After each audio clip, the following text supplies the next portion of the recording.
I've always loved Christmas in Texas. Even in years when the weather doesn't quite match the picture-perfect snow-covered scenes on holiday cards. There's something comforting about colored lights strung up over dusty streets and neighbors cheerfully exchanging tamales and pecan pies. Growing up in San Angelo, I had my own family traditions. The midnight mass on Christmas Eve, the gift unwrapping chaos at my grandmother's ranch house, and the long, quiet drives home afterward. Those drives usually felt peaceful, as if the world had finally settled into a gentle hush. But the year I turned 19, something changed. It was my first Christmas home after starting college in Dallas, and I was eager to recapture all the warmth I'd missed while buried in textbooks and cheap cafeteria meals. I drove out to my grandparents' place in the early afternoon. The house was filled with the smell of roasting brisket and gingerbread, everyone's voices blending into a pleasant hum. By the time midnight approached, we had all exchanged gifts, told and retold funny family stories, and watched the younger cousins try to stay awake for Santa. Eventually, I headed home down the old county roads that connected the ranch to the outskirts of San Angelo. That night, the temperature had dipped lower than usual, and a thin fog settled over the fields. The road was empty, just me and my truck's headlights bouncing over cracked asphalt. My brain drifted, replaying the evening's laughter and my aunt's overly sweet eggnog. I didn't expect anything strange, not out here in familiar territory. But as I rounded a bend near a stretch of abandoned farmland, my headlights caught a figure by the roadside. At first, I thought it was a deer, maybe a coyote sniffing around for scraps. But as I drew closer, I realized it was a person. A tall man wearing what looked like a dark coat, standing unnaturally still. My stomach tightened. Why would anyone be out here, alone, in the chill of a late Christmas Eve? I slowed my truck as I approached, unsure of what to do. It wasn't common to see hitchhikers so deep into the back roads, especially not on a holiday night. Still, I considered the possibility that this man might be in trouble. A flat tire somewhere behind him, or maybe he'd gotten lost. My headlights spilled over him, and I could see his face more clearly now. Pale with hollowed cheeks, his eyes fixed straight ahead, not even turning toward the glare of my approach. He didn't hold out his thumb or wave for help, just stood there as if planted in the dirt.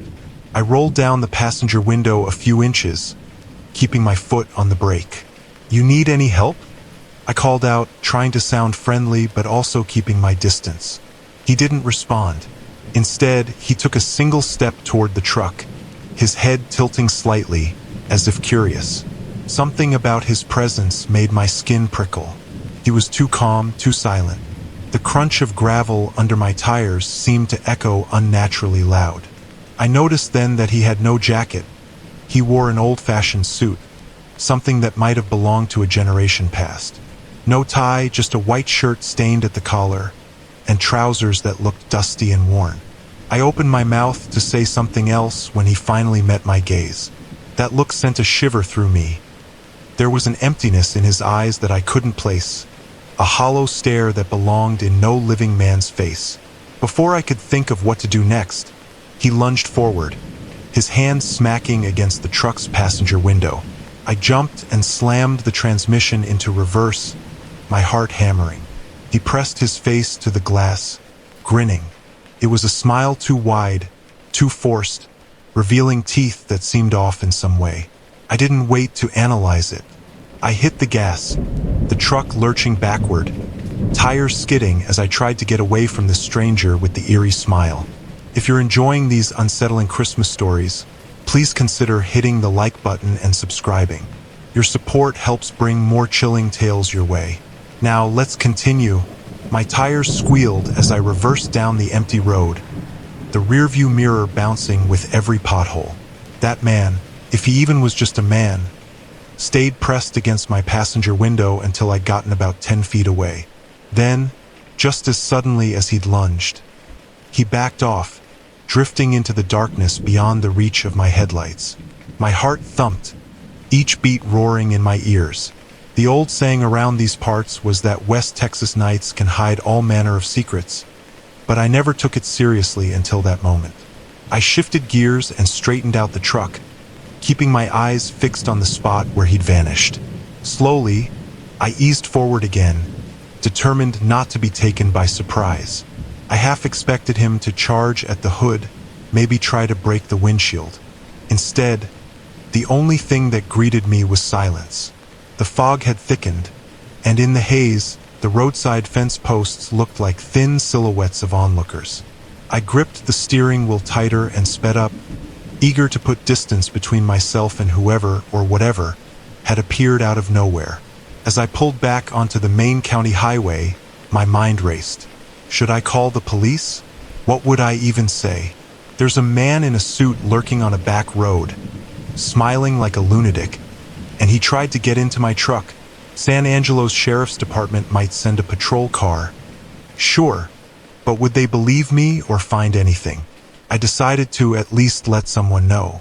With one shaky hand, I fumbled for my phone on the passenger seat, stealing quick glances off the road. I had only 1 bar of reception, but enough to send a text to my dad. Saw something weird on Old Creek Road.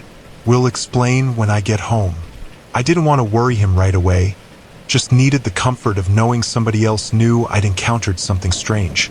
The road stretched ahead, an empty ribbon of asphalt, but something gnawed at me. My reflection in the rearview mirror looked pale, my eyes wide.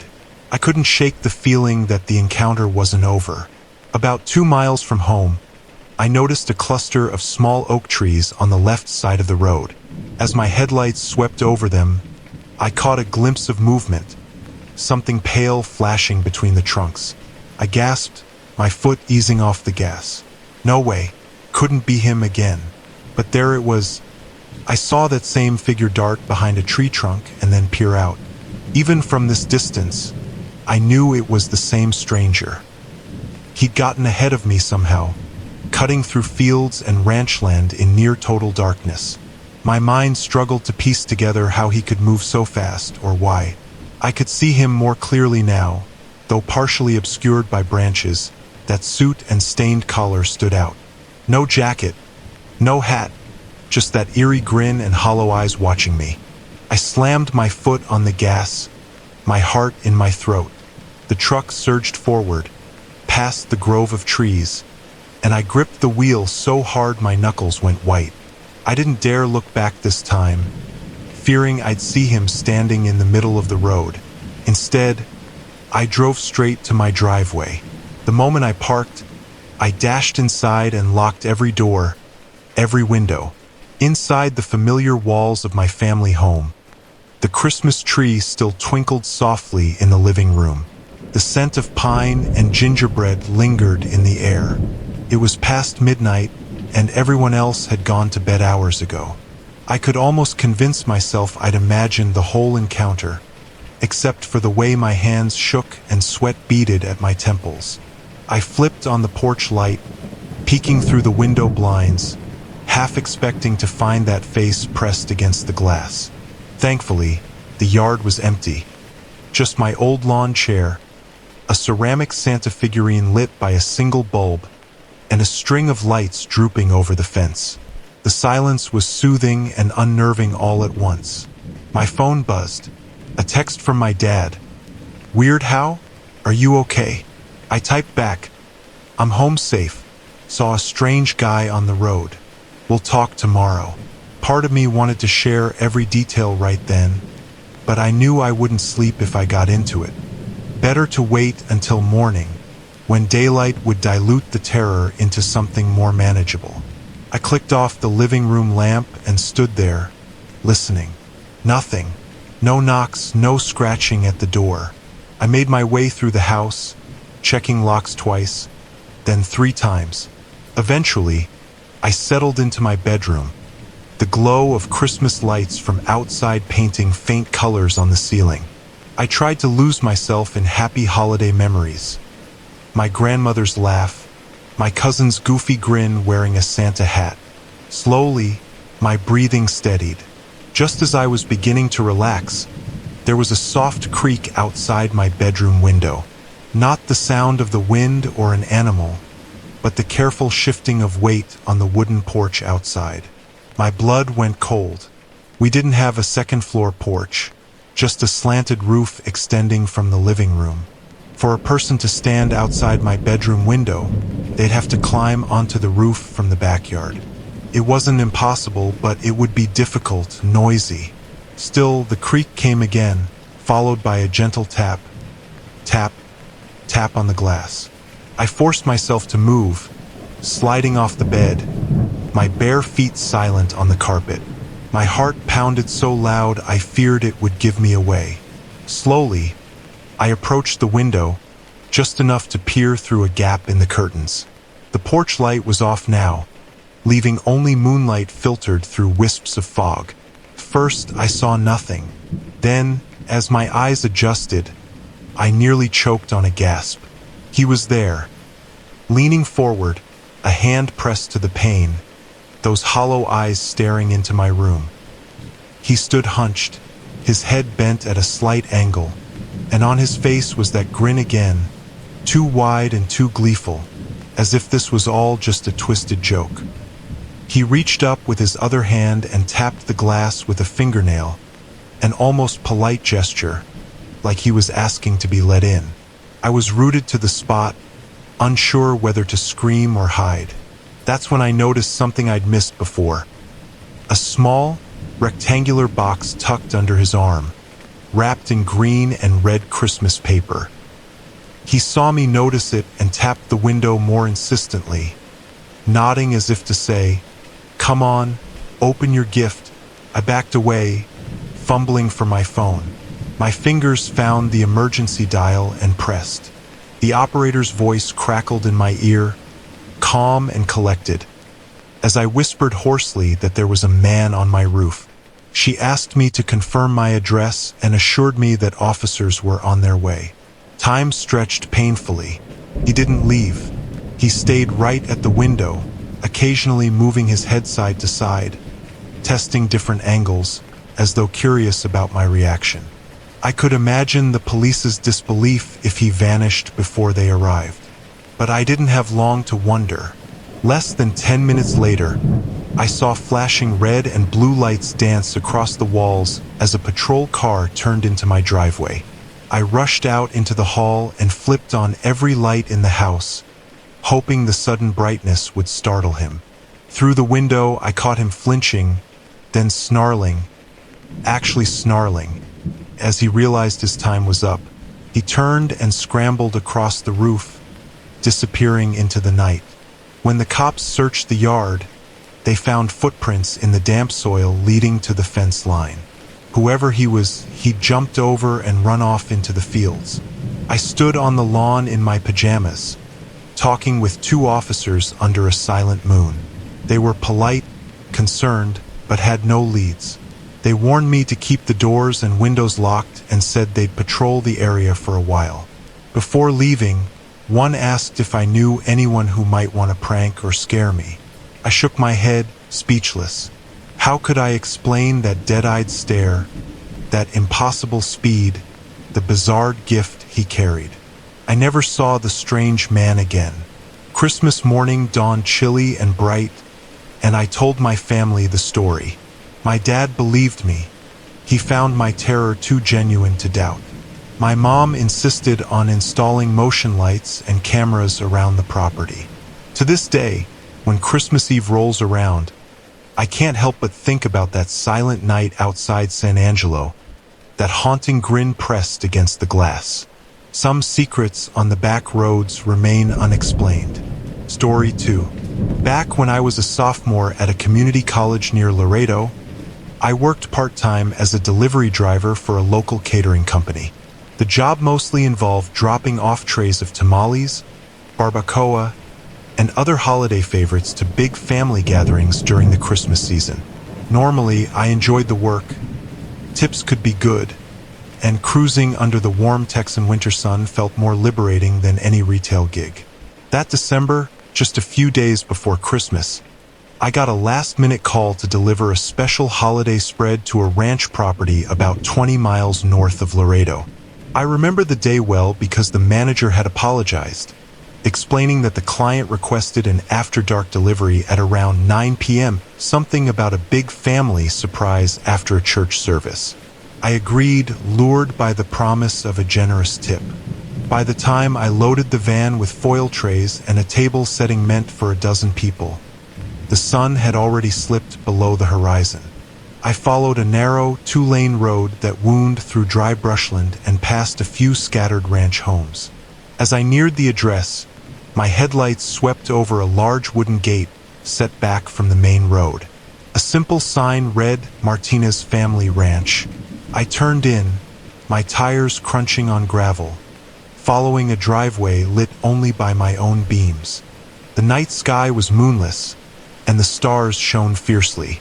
I rolled down the window to catch the cool breeze. Surprisingly, I heard distant music, faint accordion notes, maybe a Tejano station playing quietly somewhere. I pulled up to the main house and killed the engine. The structure was modest for a ranch. A single-story home with a wide porch and a few strands of Christmas lights drooping over the eaves. But something was off. No cars parked out front. No sounds of family chatter. No laughter or footsteps rushing out to greet the food delivery.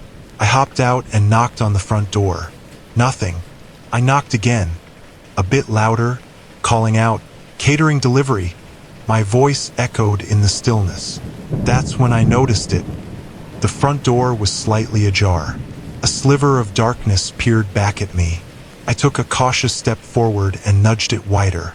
Inside, a hallway stretched back into dimly lit rooms. No sign of anyone inside. The hair on my arms prickled. Normally, clients would be eager to receive their order. Sometimes kids would run out, excited to help. Or at least an adult would greet me with a smile and a handshake. But here, there was only silence and that faint music, which I now realized wasn't coming from inside the house. Perhaps it drifted in from somewhere deeper on the property. "Hello," I called again. My voice sounded hollow. The house smelled faintly of candle wax and, strangely, peppermint. I took one tentative step inside, setting one tray down on a small entry table. Maybe they'd left a note or something, but I didn't see any paperwork. No instructions. No money left in an envelope like some clients do when they're out. A sudden whisper made my heart leap. "Estás aquí?" came from somewhere down the hall. I froze, my Spanish rusty but good enough to know it meant, "Are you here?" I couldn't tell if the voice was male or female, young or old. It sounded soft, almost trembling. I leaned forward, peering into the dim corridor, seeing the flicker of what might be a candle flame. I was about to call out again when I heard a sharp crack from behind me. I spun around. Standing outside on the porch, partially silhouetted by the distant starlight, was a figure. Tall and still, watching through the doorway I'd left open. My heart thumped. I stepped back, closer to the hall, uncertain whether I should confront them or run. The figure on the porch stepped forward into the weak glow of my van's headlights. A middle-aged man, maybe in his 40s, dressed in what looked like Sunday church clothes. Pressed slacks, a collared shirt, and a blazer. But his posture was strange, stiff, as if his limbs were too heavy to move normally. He reached up and tipped a hat I hadn't noticed before. A small, courteous gesture at odds with the tension I felt. "Good evening," he said in English, voice smooth yet devoid of warmth. "You brought the Christmas feast, I see." I nodded, swallowing hard. Something about his presence felt all wrong. He didn't look dangerous at first glance, but the way he had just appeared behind me, silent as a ghost, made my skin crawl. Yes, I managed. I have your delivery. Is this the Martinez Ranch?" He smiled, but the smile never reached his eyes. "Of course. Please bring everything inside. The family is waiting." The hesitation in his voice, the odd choice of words, rattled me. Still, what could I do? I was here for a job. I stepped outside, eager to get away from that hallway and the whisper inside, and grabbed another tray from the van. The man held the door open, encouraging me to enter. I noticed that the distant music had stopped, leaving only the whisper of the breeze across the dry shrubs. As I re-entered the house, I tried to break the silence. "So, will the family be coming soon?"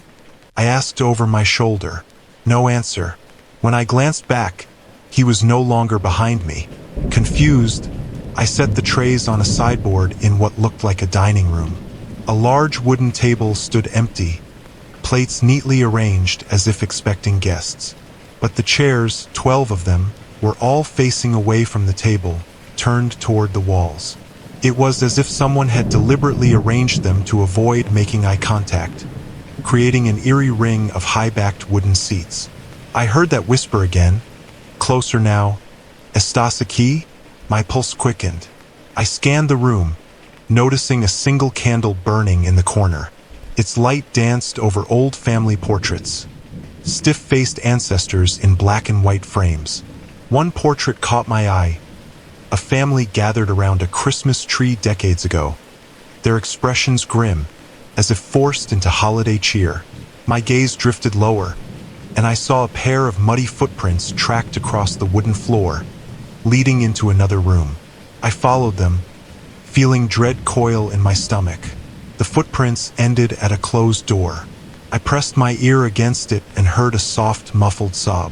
Something was terribly wrong here, and I was right in the middle of it. Just as I considered turning back, the lights flickered. The string of Christmas lights outside must have been connected to the same power source, because I saw their glow shift through the window. In that brief flash of darkness, I heard a rustling behind me. Spinning around, I caught a glimpse of movement near the dining table. One of the chairs, the one closest to the candle, had turned slightly, now facing me. I took a trembling step forward. The chair was empty, of course, just wood and upholstery. Still, I knew it had moved. The hair on the back of my neck stood on end. My throat felt tight. Where had that strange man gone? And who was whispering those words in the dark? My instincts screamed at me to leave, but my van keys were still in the ignition outside. I'd have to step onto the porch again to get them. The idea of crossing that threshold a second time, knowing that man could be lurking there, made me hesitate. If he meant harm, he could block my path. I decided to call out, hoping to break the silence. Is anyone hurt? I'm here with your food. If someone needs help, please say something." My voice echoed, fading into the hush of the house. Only silence answered. I reached for my phone, intending to call the catering manager, maybe even the police if needed. But as I pulled it from my pocket, the screen remained blank. No signal out here in the brushland. A bead of sweat trickled down my temple. I needed a plan, and fast. I forced myself to move.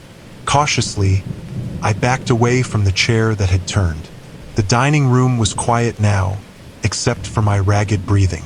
The candle's flame guttered, throwing jittery shadows onto the walls. Somewhere in this house, someone had spoken, and someone else had welcomed me inside only to vanish. I was caught in a web of tension I couldn't understand. I crept back toward the entry hall. The door I'd left ajar was now closed. My heart sank. I tried the handle, it turned easily. Outside, the night air felt strangely stale. I could still see my delivery van and the faint glow of my headlights. To my relief, the keys remained in the ignition. If I just walked out there, I could drive away and leave this mystery unsolved. But that meant ditching the food and likely forfeiting my pay. Under normal circumstances, money wouldn't matter compared to my safety, but something about that whisper and the man on the porch made me hesitate. It felt personal now, like I'd stepped into someone's secret that demanded resolution. I leaned out, scanning the porch and driveway. No one was there. I could grab the keys and go. Yet, as I took a step down, I glimpsed movement at the far end of the yard, small, flickering lights floating among the brush. At first, I mistook them for fireflies, but these were too steady, hovering in neat lines. They looked like tiny lanterns or candles bobbing in the darkness.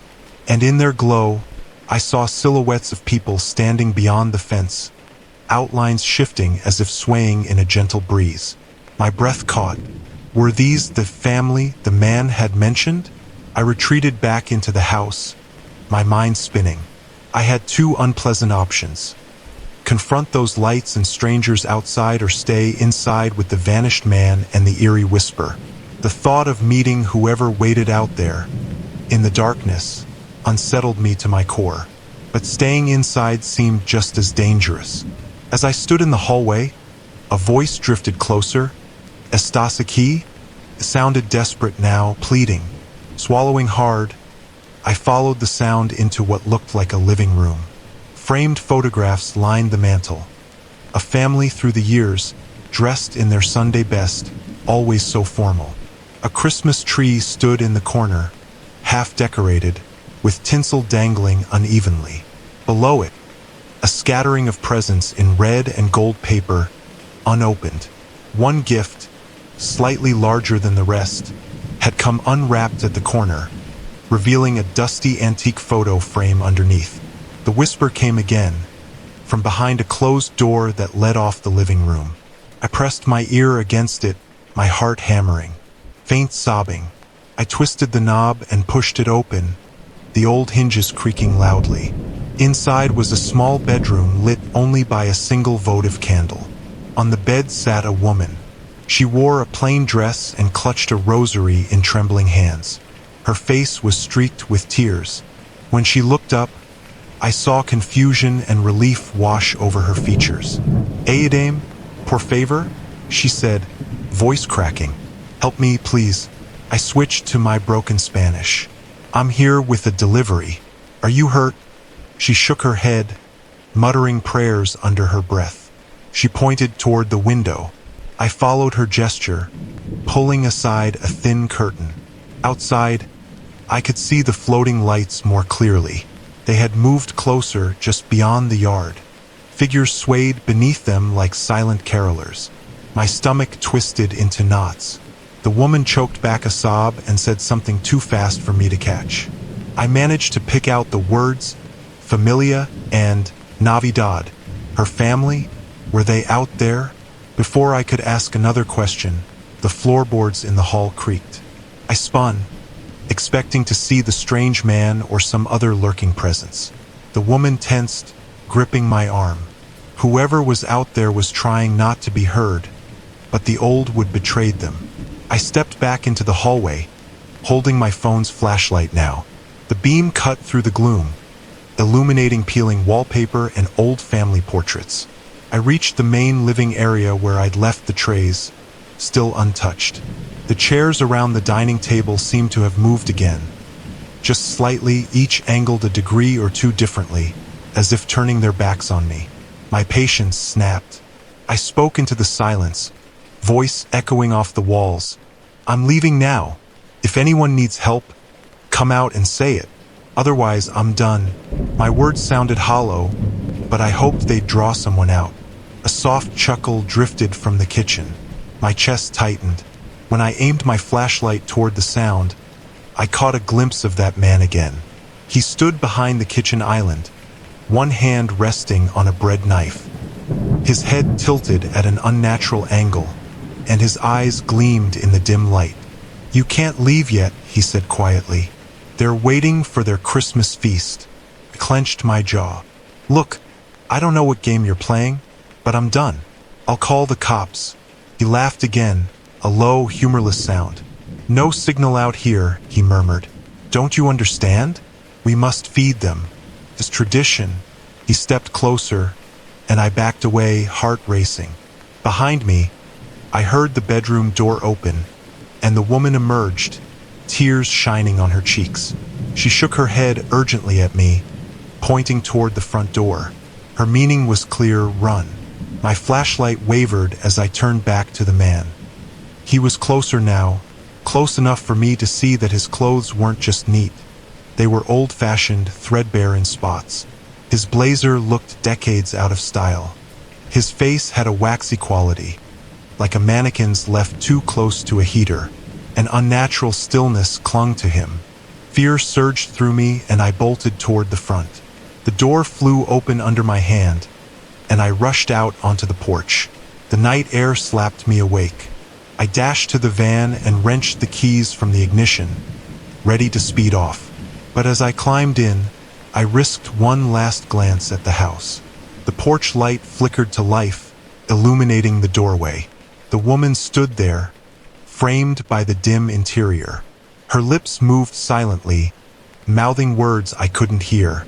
Behind her, the man drifted forward, his eyes locked on mine. Those shapes with lanterns were closer now, lining the fence like silent watchers. I didn't wait. The engine roared as I slammed on the gas, gravel spraying behind me. My headlights cut through the darkness, leaving that haunted property behind. In the rearview mirror, I saw the lantern lights flicker and fade as if snuffed out by a sudden wind. The radio crackled static, then resolved into the faint notes of a Christmas hymn before going silent. Back in Laredo, I parked behind the catering company's building. I considered calling the police, but I had no real address. Just a memory of a driveway and a sign that might have said, Martinez. Even if I found the place again, what would I tell them? I never took another late-night delivery job after that. I heard rumors of old ranches where strange traditions persisted, families who welcomed guests in unusual ways. But I never returned to that lonely stretch of brushland. On Christmas Eve, when I see candlelit processions or hear distant music, I remember that man's empty eyes and the whisper of "Estás aquí" drifting through dark halls, and I wonder if that family, whoever they were, still waits year after year for another unsuspecting soul to bring their feast. If these stories have kept you on edge, consider sharing them with friends who enjoy a good scare. Don't forget to hit the like button as well. It helps the channel grow and keeps the creepy tales coming. Now let's continue. Growing up in Houston, Christmas never looked like the movies. No snow, no roaring fireplaces, just the hum of air conditioning units and the subtle scent of citrus trees outside. Still, my family did our best to capture the holiday spirit, draping lights along the porch and hanging stockings in the den. When I moved out for college and finally got my own apartment near the Heights neighborhood, I tried to hold on to those traditions. I filled my tiny living room with cheap decorations. A miniature tree, a few strings of colored bulbs around the windows, and peppermint-scented candles to evoke a winter feeling that Houston's weather refused to provide.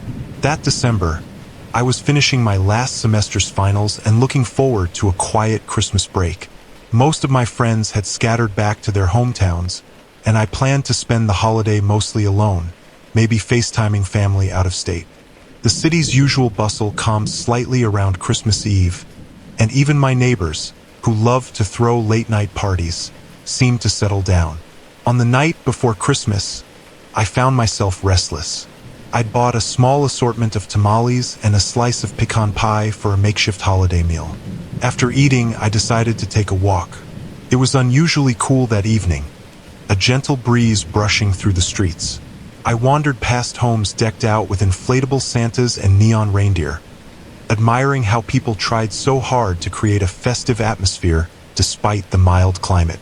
That's when I noticed something odd on the corner of a quiet street. A single house with no lights, no decorations, just a tall, leafless tree in the front yard. It stood out starkly against the rest of the block.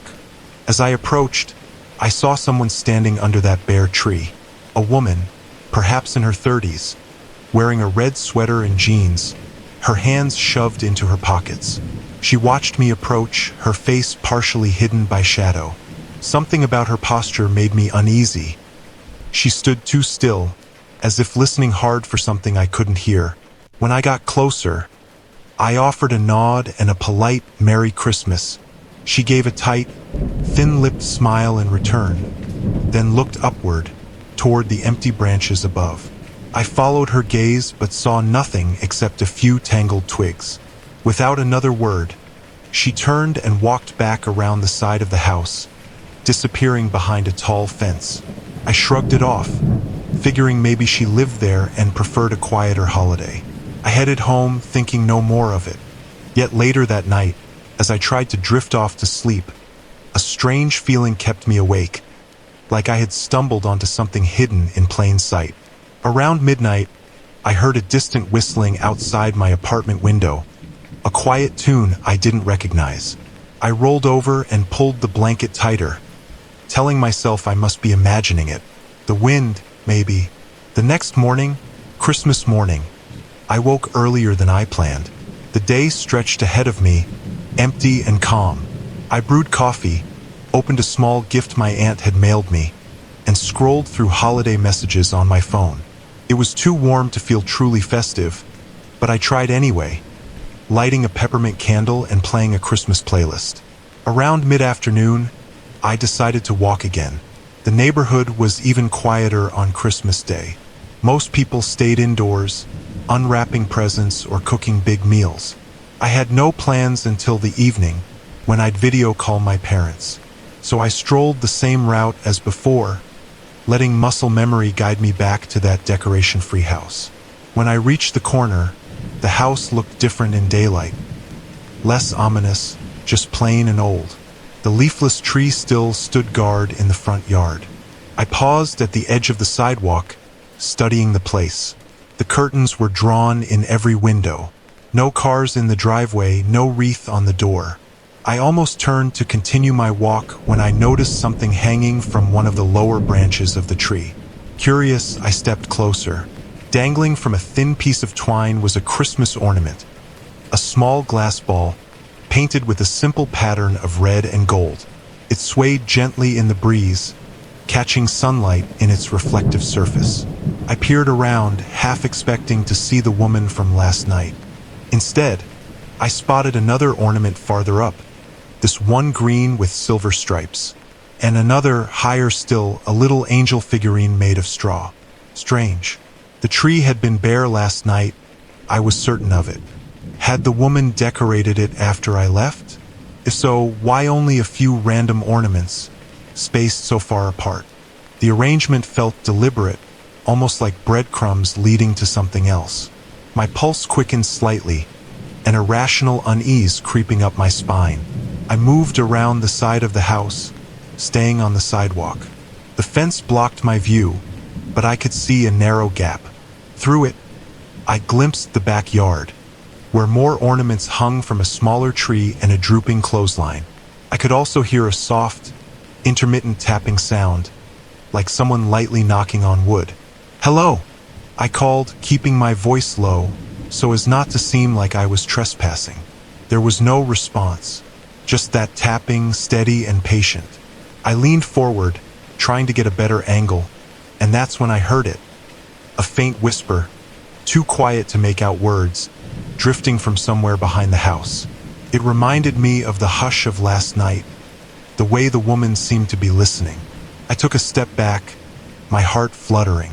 It occurred to me that I should mind my own business. After all, this wasn't my property, and the last thing I wanted was trouble. But something about this scene hooked into my curiosity. Why decorate a tree in secret overnight, and why so sparsely? Just as I decided to turn away, a sudden gust of wind rattled the bare branches. One of the ornaments slipped free and fell, shattering on the ground at my feet. I flinched, the sharp crack of glass startling me. As I bent to inspect the shards, I noticed a tiny slip of paper tucked inside the ornament's hollow interior. It now lay exposed among the broken pieces. I hesitated, then picked it up. A single word was scrawled in uneven handwriting. Ayodame, Spanish for help me. My throat tightened. I looked up at the tree, then back at the slip of paper, my mind racing. Whose plea for help was this? The woman I'd seen, or someone else? I glanced around, but no one was watching. Nervous energy flooded my veins. I folded the slip of paper and slid it into my pocket. Suddenly, the tapping sound ceased, replaced by silence so profound it felt suffocating. The sun dipped behind a cloud, and the day's warmth faded slightly, as if the world were holding its breath. I hurried back to my apartment, the slip of paper tucked securely in my pocket. My mind churned with questions. Who needed help, and from what? The message felt urgent and personal. That single word, Ayodame, rattled around my head. Inside my apartment, the peppermint candle had burned low, its aroma now mingled with a hint of smoke. I paced the small living room, considering my options. Should I call the police? What would I say? That I found a note inside a broken ornament on someone's property. Without more information, it might sound ridiculous. Yet I couldn't shake the feeling that something sinister was unfolding just a few blocks away. I decided to return after sunset, hoping darkness might reveal what daylight obscured. It was a risk. Trespassing or getting caught snooping could land me in trouble, but I felt compelled to understand what was happening. Maybe it was just my imagination, or maybe I'd stumbled onto a cry for help from someone trapped in a place they couldn't escape.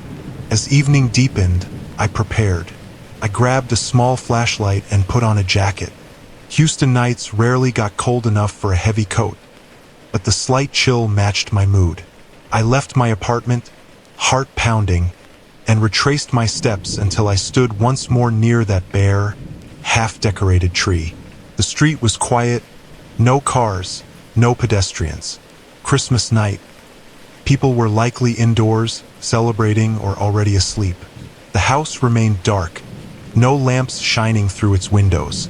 Yet, as my eyes adjusted, I noticed the ornaments glinting faintly in the moonlight. They seemed to mark a trail leading around the side of the house, toward the backyard. I slipped through the gap in the fence, careful not to rustle the wood. On the other side, I found a neglected yard. A dead lawn, a sagging shed, and a string of mismatched Christmas bulbs that flickered weakly along the roofline. The tapping sound I'd heard earlier had returned, faint but distinct. I followed it to the shed, stepping lightly over tangled roots and a discarded hose. My hand shook a bit as I reached for the shed's door, which hung slightly ajar. Inside, my flashlight beam revealed a clutter of old tools, boxes, and, oddly, more Christmas ornaments piled in a plastic bin. Each one was different, some cracked or discolored by age. No sign of anyone inside, but I noticed a cleared space on the dirt floor where footprints circled. Someone had been here recently. Then came the whisper again, too quiet to make out words but unmistakable. It seemed to come from behind the shed. I carefully rounded the corner, the flashlight illuminating a narrow alley formed by the fence and the shed's rear wall. At the far end, something caught the light, a large ornament dangling from a nail in the fence. It was made of metal, tarnished and dented, reflecting my flashlight in jagged patterns. As I approached, the whisper grew clearer. I could almost make out syllables, but they were too soft, too breathy. I stopped a few feet away and noticed that this metal ornament had a hinge on it, like a locket. With trembling fingers, I reached up and opened it. Inside was another scrap of paper. This time, several words scrawled hastily. Estoy atrapada dentro. Ayuda, I'm trapped inside. Help! My heart thumped painfully. Whoever wrote these notes was inside the house, trapped. The silence pressed in, as if urging me to act. I flicked off my flashlight, trying to steady my breathing. If someone was trapped inside that home, I had to help. But how? Should I break a window? Call for help? Knock on the door? I pictured the woman in the red sweater, her strange behavior. Was she a victim too, or the one keeping someone prisoner? Just then, the tapping stopped. I heard soft footsteps on the grass. Someone was approaching the backyard. I crouched low, hiding behind the shed. A shadow passed across the fence. A tall figure, moving slowly. My heart climbed into my throat. I waited, breath held. As the figure paused near the shed's door, the figure lingered. I heard a quiet sigh, a rasping inhale. I risked a peek around the corner, and my stomach twisted at what I saw. The woman from before, her red sweater now stained dark at one shoulder, as if with old blood or rust. Her head was bowed, but I could see her lips moving silently. She held an ornament in her hand, a delicate glass bell that she raised to her ear as if listening to something inside it. After a moment, she placed it on a low branch of a shriveled shrub. I clenched my fists, mind racing. The trapped person must be communicating through these ornaments. The woman seemed to be aware of it, checking them like a gardener might inspect fruit. If she was the captor, I had to avoid her. If she was another victim, well, her actions were too calm for someone in danger. She turned abruptly, as if alerted by some noise, and I ducked back. My heart hammered. I needed to do something, and fast. Every instinct screamed for me to leave and call the police, but the notes were urgent. I imagined someone locked in a basement or closet, waiting desperately for rescue. If I left now, would I condemn them to more suffering? Mustering courage, I crept away from the shed, moving toward the back door of the house. The woman had gone toward the side yard, and I had a moment of opportunity. The door was locked. I tried the handle gently, no luck, but there was a window to the right, partially cracked open. I tugged softly, praying it wouldn't squeak. Luck was on my side.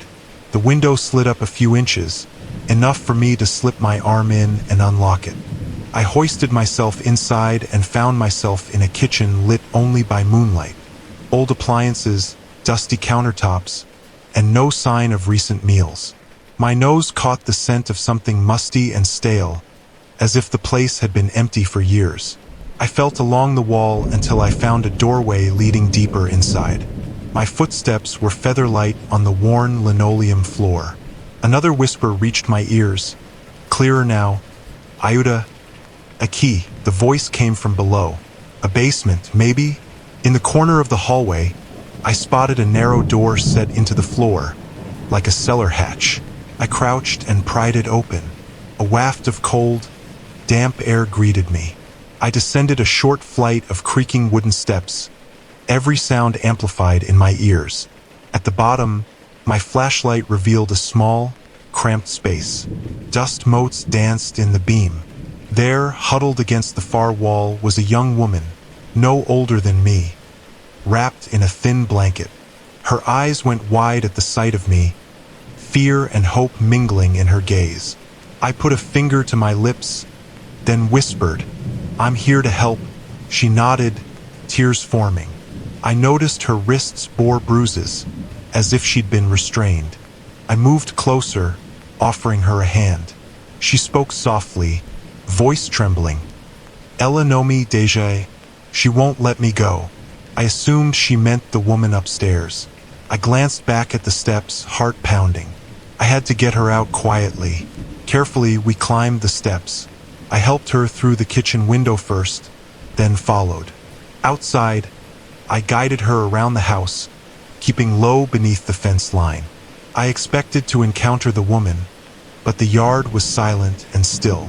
The ornaments in the tree swayed gently, ghostly witnesses to the night's events. Once on the street, I dialed the police. We sat on the curb under a streetlight, the rescued woman shivering despite the mild weather. She clung to my hand, mumbling her gratitude, tears leaking down her face. I didn't ask what horrors she'd endured. There would be time for that later. Right now, I focused on keeping us both calm until help arrived. Red and blue lights soon washed over the quiet street. Officers stepped from their cruiser, asking questions in calm, authoritative voices. I explained the basics. I found her trapped, followed clues hidden in ornaments. They looked puzzled, but they didn't doubt us. One officer headed toward the house, flashlight cutting through the darkness. They never found the woman in the red sweater. The back door remained locked, the shed untouched. Yet the ornaments were there, the notes inside them real evidence. The rescued woman later told me she had been abducted weeks ago. Her captor played a twisted game, hanging ornaments that contained her pleas for help, as if daring someone to find them. She had no idea why I'd come along or how I'd been drawn in, but we both knew a miracle had occurred that Christmas night. In the days after, I struggled to sleep, replaying the events in my mind. I'd risked my safety on a hunch, guided by a stranger's desperate message. When I think of Christmas now, I remember that old house in Houston, the bare tree and its hidden ornaments. Amid the city's indifferent sprawl, I found a life worth saving. That knowledge warms me more than any string of lights or scented candle ever could.